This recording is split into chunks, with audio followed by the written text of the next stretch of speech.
Bom, como eu dizia há pouco, né, nós estamos estudando aqui Gálatas 5:22, que fala a respeito do fruto do Espírito. Não vou novamente falar, né, me aprofundar nisso, mas a gente está vendo essa lista de trás para frente, né? E temos, então, cada quarta-feira aqui falado um pouquinho a respeito daquilo que a gente tem entendido como camadas, então, se assim a gente pode dizer, né, do fruto do Espírito. Então vamos lá para a leitura da Gálatas 5:22 diz: "Mas o fruto do Espírito é amor, alegria, paz, longanimidade, benignidade, bondade, fidelidade, mansidão, domínio próprio. Contra essas coisas não há lei." Então, nós estamos vendo a lista, né, como eu dizia, de trás para frente. Já vimos o domínio próprio, já falamos sobre a mansidão, já falamos sobre a fidelidade, e na semana passada a gente falou então sobre a bondade. E hoje nós vamos falar então a respeito do quê? Da benignidade, né?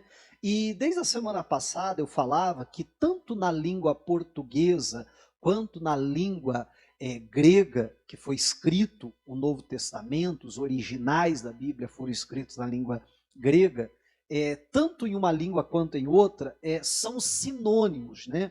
Tanto uma coisa quanto a outra, benignidade ou bondade são sinônimos, na língua grega também são sinônimos. Mas eu acho que é evidente que Paulo aqui ele não está usando da redundância, ele não está falando duas vezes a mesma coisa. Então me parece que cada um tem um significado, por mais que muitas vezes se confundam, tá? Repito, tanto a língua portuguesa quanto a língua grega, esses dois termos se confundem. E hoje nós vamos então falar, e repito, por mais que de vez em quando se confunda, a gente vai entender que há diferença entre eles, que Paulo aqui não falou numa lista tão específica, numa lista tão bem elaborada, e não do ponto de vista apenas intelectual, não apenas do ponto de vista humano, né, mas inspirado pelo Espírito de Deus, não haveria aqui uma redundância, apesar de serem muito parecidos, como eu dizia, mas a gente vai ver que há diferença. Então, como eu tenho feito nas outras camadas também do fruto, a gente tem olhado bastante lá para os originais, lá para a língua grega, para entender o significado, principalmente aqui, né? Isso aqui é muito importante para a gente entender a sutil diferença entre um e outro, a benignidade e a bondade, apesar de muitas vezes serem sinônimos. Então, na língua grega, esse termo que foi traduzido aqui para a língua portuguesa como benignidade é o termo Christotes, ou alguma coisa parecida com isso, né? Que eu não sei falar grego. Mas esse termo ele é muito interessante e ele, a grosso modo, o significado dele é bondade, retidão ou gentileza. Aí você vai lembrar da tradução lá de bondade, é a mesma coisa praticamente os dois. A diferença é o seguinte, eu até tenho aqui deixa eu só abrir aqui a imagem para eu acompanhar, para eu conseguir ler para você, melhor dizendo. Deixa eu só achar aqui onde que eu deixei. Da língua grega, né, isso baseado no estudo ali no Lexo de Strong e alguns outros comparativos também de alguns estudiosos da língua grega. Então, diz assim, ó, eu vou ler aqui para você. Ó. Christotes, um substantivo derivado de Christos, que não tem nada a ver com Cristo, tá, gente? A escrita é completamente diferente. Mas é a primeira parte. Christotes, aquele Cristo, primeira parte da palavra, quer dizer algo útil, algo lucrativo, propriamente utilizável, ou seja, algo adequado para o uso, para o que é realmente necessário. Bondade, que também é útil. Aí uma segunda colocação. Christotes, ou bondade útil, refere-se a atender às necessidades reais, à maneira de Deus e a seu tempo ou a seu modo.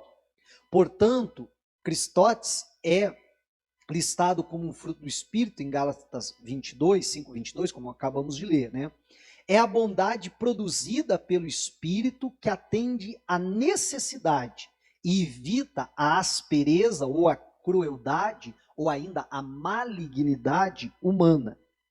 Não temos nenhum termo que carregue essa noção de gentil ou bom. Na língua portuguesa, né, não tem nenhum termo que expresse isso. Aí a gente vê a dificuldade dos tradutores, né? Porque na língua grega esse termo expressa isso, na língua portuguesa, ou claro, né, primeiro lá para o latim e tal, até chegar na língua portuguesa, não tem nenhuma palavra que expresse isso dessa forma. A melhor maneira que eles acharam e eu achei essa muito interessante, uma bondade útil. Né? Porque o Cristo ali, aquela primeira parte da palavra, fala de algo útil, de uma utilidade, algo proveitoso, algo que pode ser usado.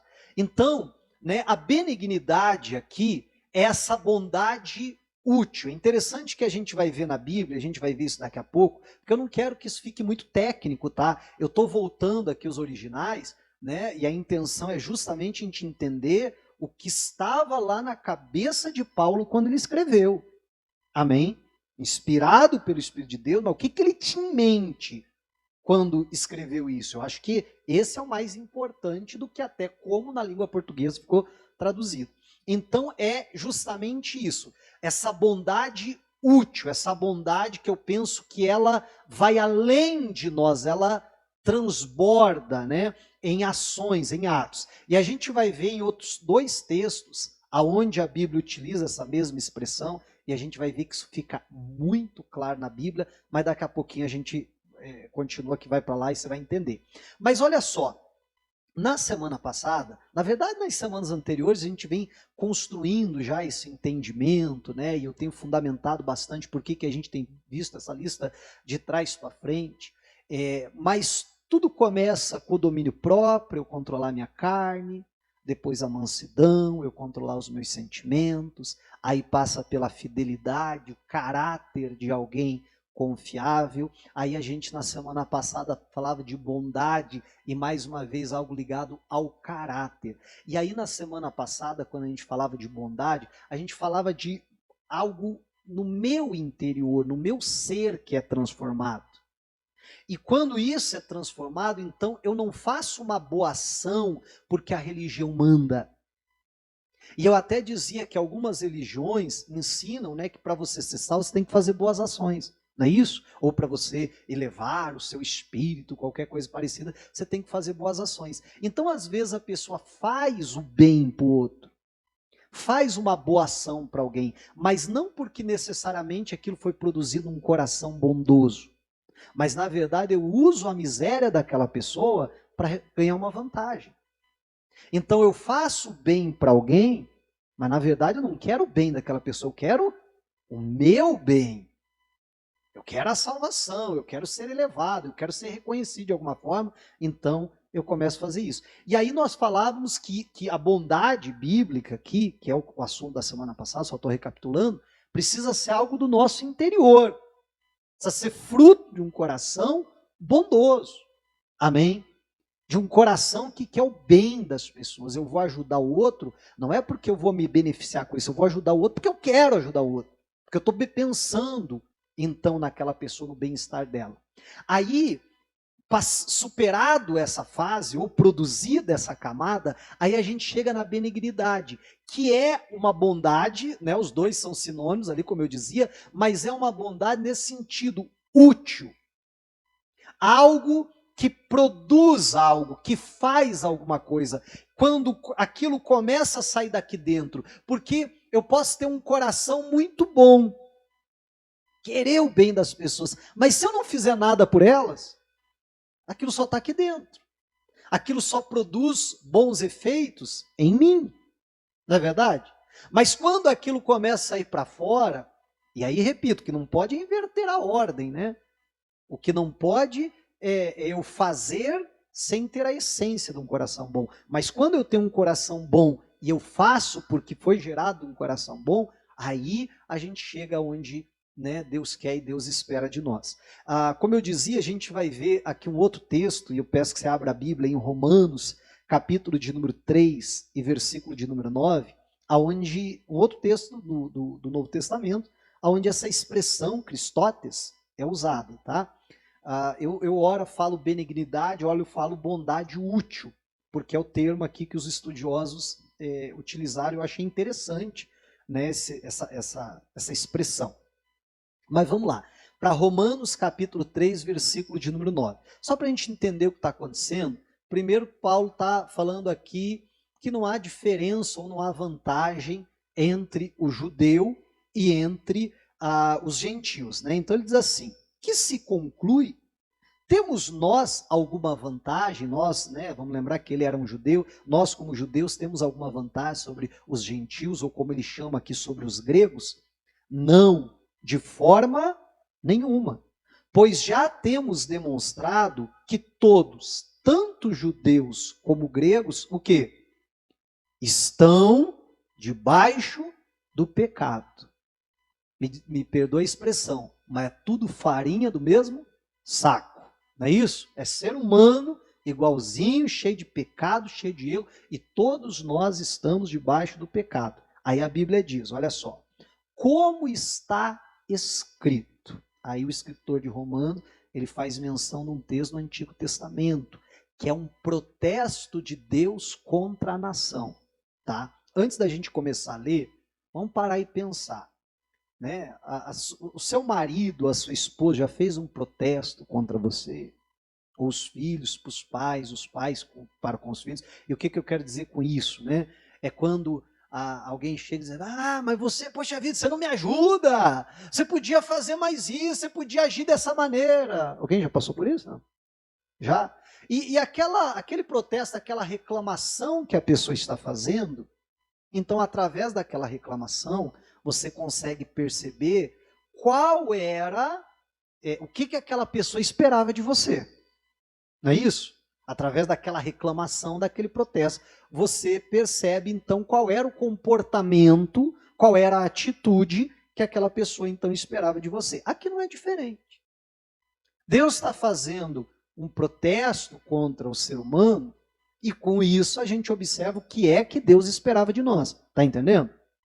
Amém? Bom, com esse pensamento vamos ler ali o que Deus fala. Como está escrito, não há justo, nenhum sequer. Não há quem entenda. Não há quem busque a Deus. Todos se desviaram e juntamente, olha que interessante isso aqui, se tornaram inúteis.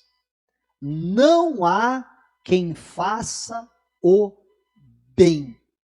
Esse bem, essa palavrinha aqui, bem, é a palavrinha Christotes, que poderia ser substituída por benignidade, né? Que lá em Gálatas foi traduzida assim, como benignidade.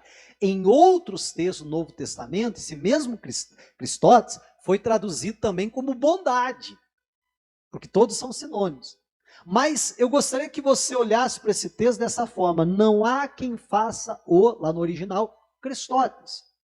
Ou como lá os tradutores colocaram, como uma bondade útil. Mas você reparou na primeira parte do versículo? Olha só, todos se desviaram e juntamente se tornaram inúteis.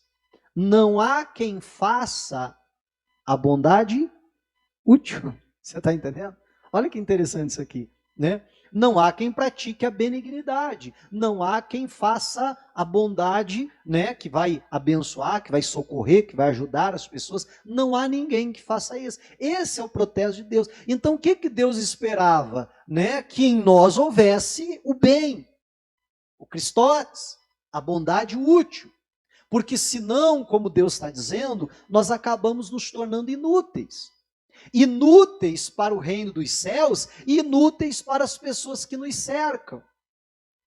Porque nós não cumprimos, então, o propósito de Deus na nossa vida, que é de eu abençoar outras vidas, que é de eu servir pessoas que estão à minha volta com essa bondade útil, que produz algo, que faz alguma coisa. E aí você vai entender o que é esse útil, o que é produzir alguma coisa que Deus espera de nós. É só você continuar a leitura. Olha só. Não há um sequer.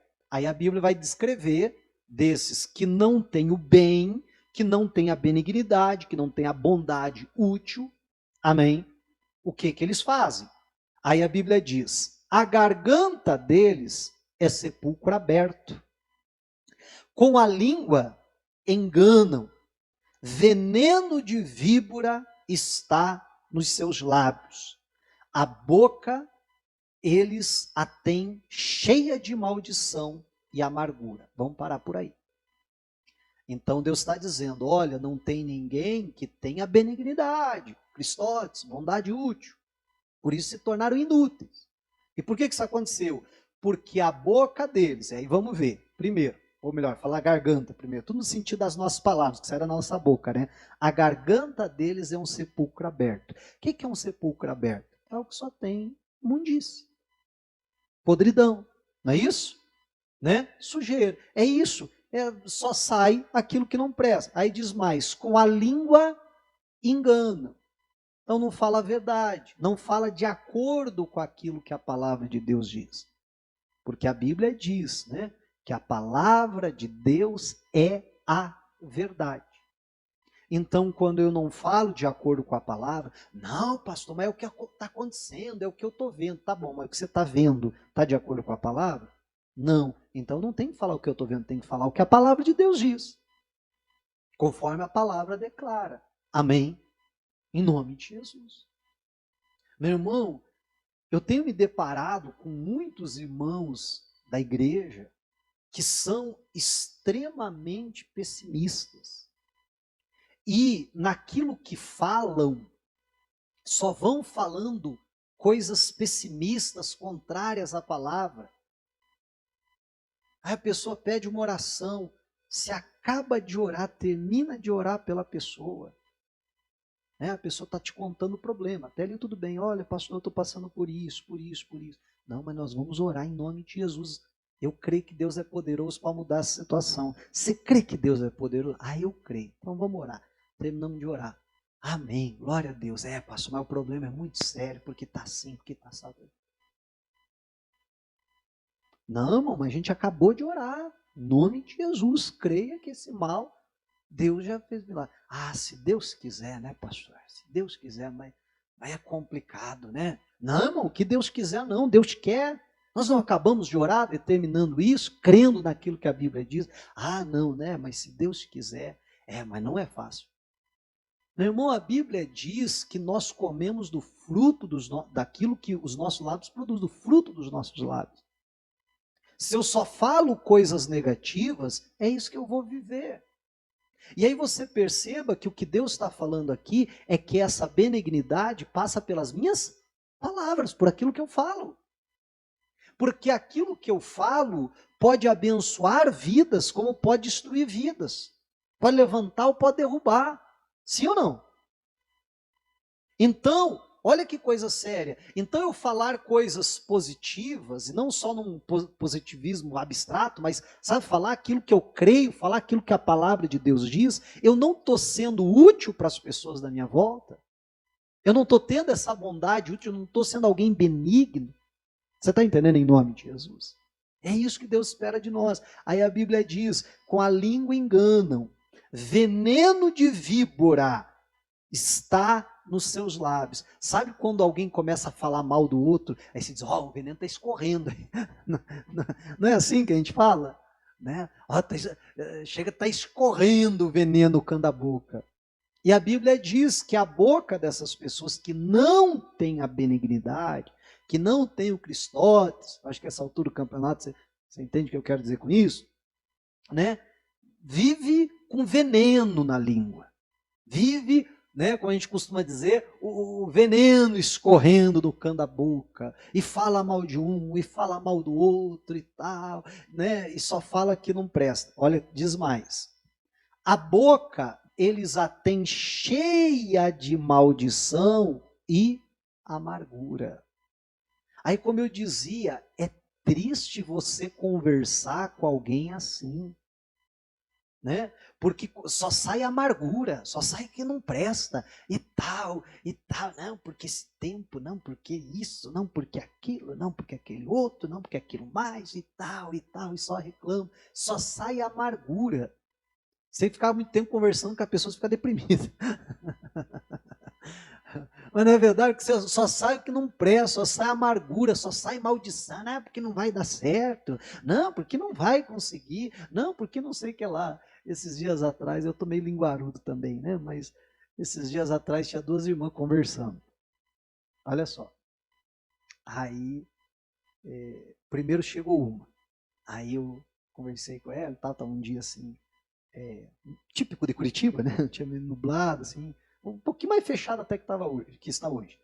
E aí, a irmã, pastor, não, que benção, hoje vai abrir um sol, não sei o que e tal, né? Eu confesso para você que nem eu não acreditei muito. Mas também não discordei, né? Não, a mesma, né, tal. Aí daqui a pouco chega outra irmã, porque esse tempo, que não sei o que e tal. Daí a irmã de cá falou, não, mas que isso? Você vai ver, daqui a pouco vai sair um sol. Não, não vai sair não, vai ficar o dia inteiro assim. Não, vai sair sim e tal. Aí essa aqui falou assim, não, já lavei a minha roupa, tá lá tudo esperando, já hora que eu chegar da igreja, vou estender tudo. Eu falei, não, eu nem lavo a roupa, porque não adianta a gente lavar que não seca mesmo, que esse tempo aí, e aí fica depois, né, com cheiro ruim e tal. Eu não tô nem lavando, tá lá empilhada lá, e tal a roupa. E eu só ouvindo a conversa, né? E tal. E aí assim fica, não, mano, tá amarrado, você vai ver, vai sair só. Não vai, vai ficar assim, não adianta lavar roupa e tal. Meu irmão, olha, eu acho que foi Deus, não deu 5 minutos, saiu o sol. Até eu falei, olha. Quando ela falou, eu não estava muito acreditando, não, porque, né, muitas vezes ficou o dia inteiro, assim, meio nublado e tal, daqui a pouco saiu o sol, e as duas estavam conversando ainda, daqui a pouco, olha lá o sol! E eu disse, não, mas daqui a pouco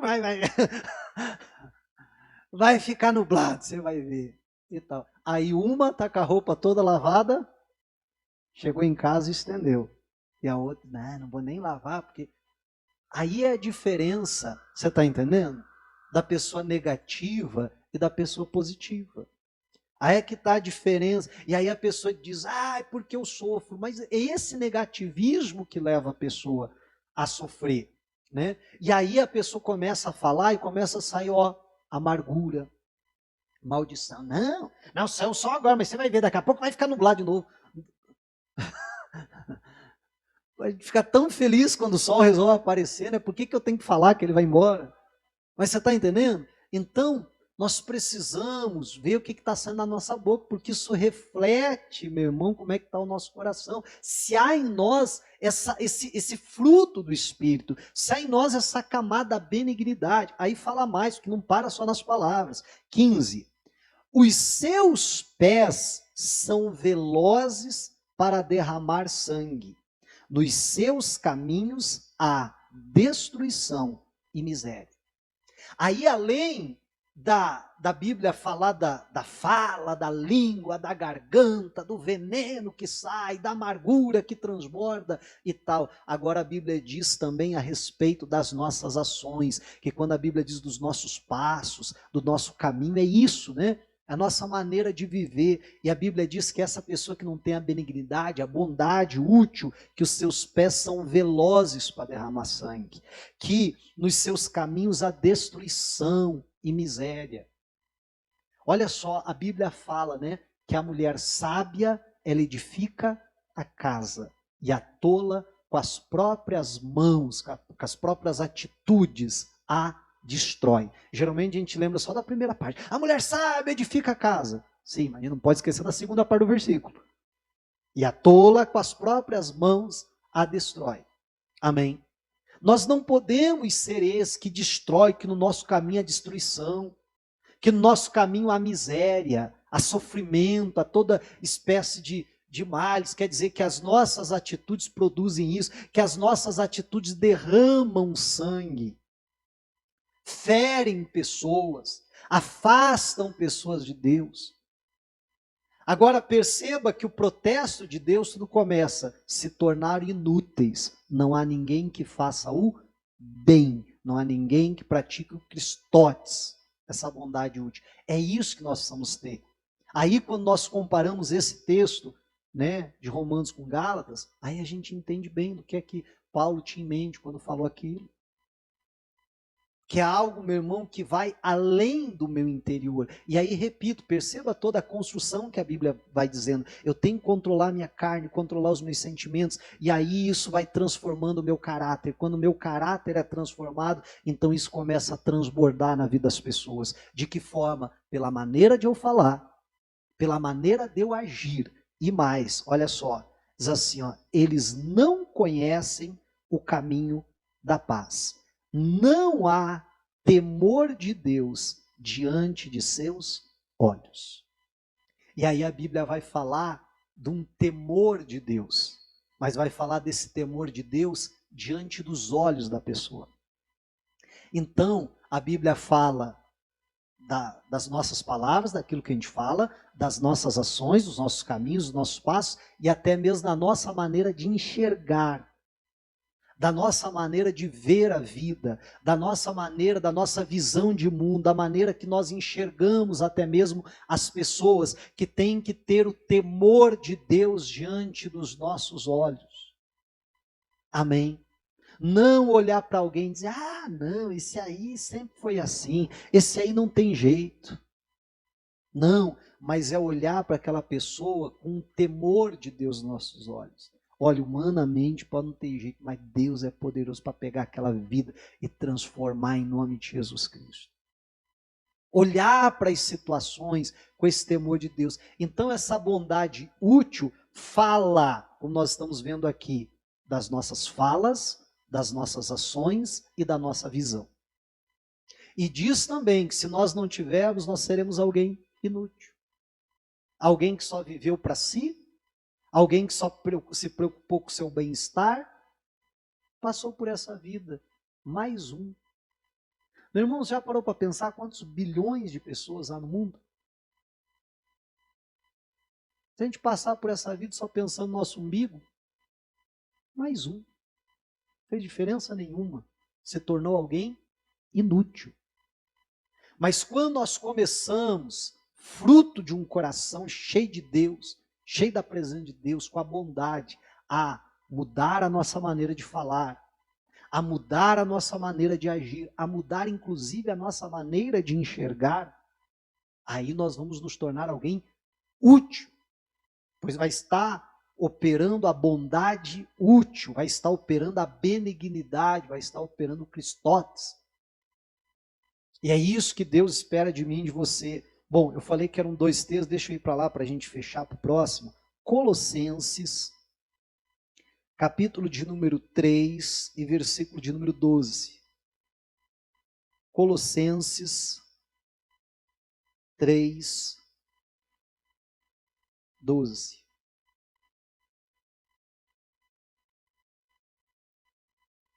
Diz assim, ó.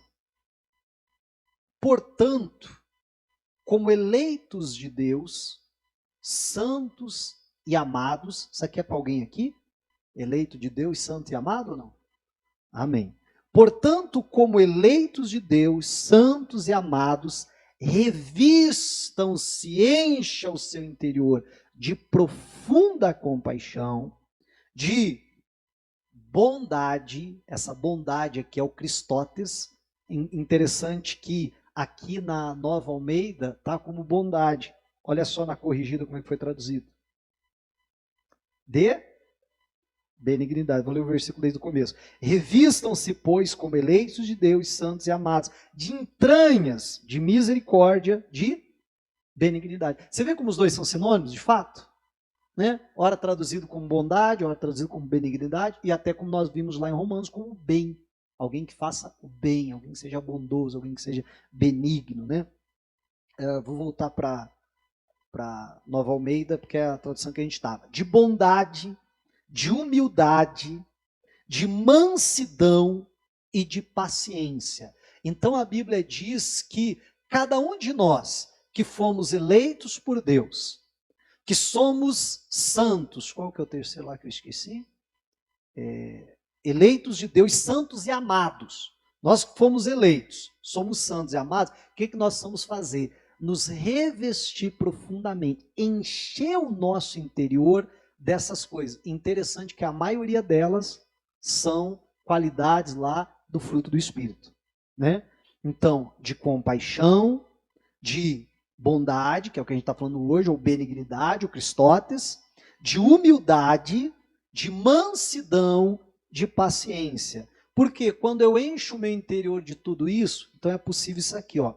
Suportem-se uns aos outros e perdoem-se mutuamente. Caso alguém tenha motivo de queixa contra outra pessoa, assim como o Senhor perdoou vocês, também perdoem uns aos outros. Olha só, o 14.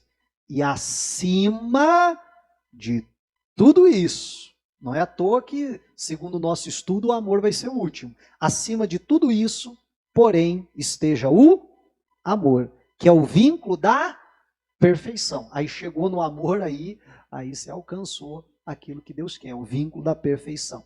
Mas então a Bíblia diz aqui que nós precisamos encher o nosso coração, encher o nosso interior dessas coisas. Dentre elas, o Cristóteles, essa bondade útil. Porque isso vai nos capacitar, nos dar condições para vivermos isso aqui, suportarmos uns aos outros e nos perdoarmos mutuamente.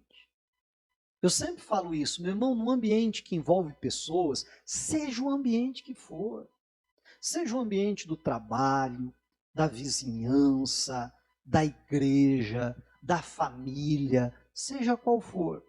Nós, ora, vamos ferir e ora seremos feridos. Muitas vezes alguém vai fazer algo que vai nos entristecer, que vai nos ofender. Vamos falar do ambiente igreja. Quantas vezes eu já não fiz coisa aqui que te entristeceu? Quem sabe falei algo que você não gostou, não concordou. Poxa, o pastor podia ter pegado mais leve, pastor, deu uma bem no meio. Não é verdade, não é? E tal, e a pessoa não gosta, a pessoa se entristece. Poxa vida, eu esperava que o pastor agisse assim, ele não agiu. Eu esperava que fizesse isso. O pastor falhou comigo no que diz respeito a tal coisa. Não acontece? Sim. Não é pegadinha, pode falar. Né? Acontece. Como muitas vezes você vai fazer coisas que vai me entristecer? Sim. Né? Quantos pastores dizem, não, vou pegar minhas torres e vou embora, não aguento mais não. Verdade ou não é? Então, olha só, mas quando que a gente pode viver a paz, a harmonia, a bênção de Deus? Quando nós nos suportamos uns aos outros e nos perdoamos mutuamente. Eu perdoo você, você me perdoa. Em casa é diferente? Não. No nosso relacionamento com Deus é diferente? A única diferença é que Deus não vai nos ofender, né? Deus não vai errar contra a gente, mas é a mesma coisa. Então nós precisamos aprender a isso, e é só dessa maneira que a gente vai conseguir viver bem. Porque se nós não nos suportarmos uns aos outros e não nos perdoarmos mutuamente, vai chegar um momento que a gente não se aguenta. Ou eu vou pedir para sair, ou você sai. Verdade ou não é? Porque a gente não vai se suportar. Em casa é diferente? No casamento é diferente? Não é. Então, precisa ver isso. Só que a Bíblia está dizendo que isso só é possível quando a gente enche o nosso interior dessas coisas. E repito mais uma vez, muitas delas já falam a respeito do fruto do Espírito. Mas essa que a gente está vendo especificamente hoje, Cristóteles, eu preciso ter isso para que eu tenha condições. E aí vem a Bíblia e diz, olha, se suportem, se perdoem mutuamente. Caso alguém tenha motivo de quê? Diz, não, pastor, mas eu tenho uma queixa legítima. Eu tenho uma queixa justa. Não, que aquela pessoa fez, pastor. Não, aí é diferente, porque essa queixa ela é legítima. Caso alguém tenha motivo de queixa contra outra pessoa, o que a Bíblia manda fazer? Assim como o Senhor perdoou vocês, perdoem também uns aos outros. Amém? Ainda que seja uma queixa legítima. Mas Jesus não nos perdoa, como a Bíblia diz, estando nós ainda mortos nas nossas ofensas e nos nossos delitos. Ele nos perdoou. Então a Bíblia diz, faça a mesma coisa por alguém que Cristo fez por você. E aí vem a Bíblia dizer, acima de tudo isso, coloque o amor, que é o vínculo da perfeição. Tem uma tradução que diz assim, que une perfeitamente todas as coisas. Amém?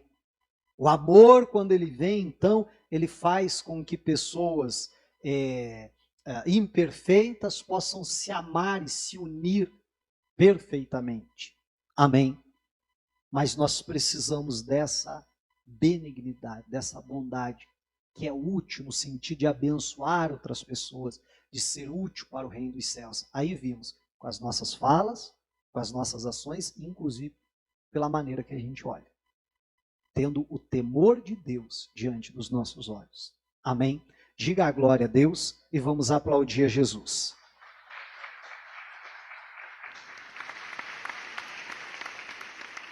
Glória a Deus. Vamos ficar de pé.